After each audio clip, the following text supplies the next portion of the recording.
you see people sometimes who say, I want to start a company, and then they kind of work through the process of coming up with an idea. And generally those don't work as well as the case where somebody has the idea first, and then they kind of realize that there's an opportunity to build a company, and then they just turn out to be the right kind of person to do that. Success is never predictable, but it's more predictable if you start with a great idea and then back into starting the company.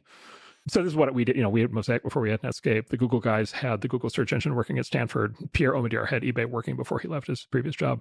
It's also far easier to raise money, right? Like the ideal pitch that we receive is, here's the thing that works. Would you like to invest in our company or not? Yeah. Like that's so much easier than here's 30 slides with a dream, right?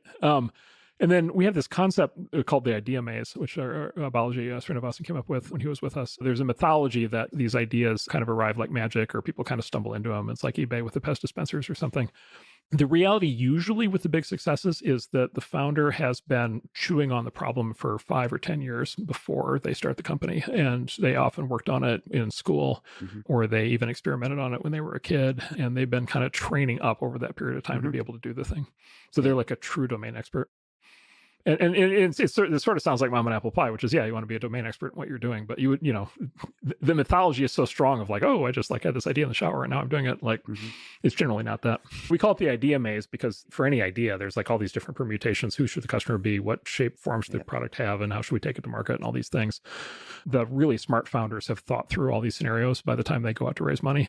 And they have like detailed answers on every one of those fronts because they put so much thought into it. The sort of more haphazard founders haven't thought about any of that. And it's the detailed ones who tend to do much better.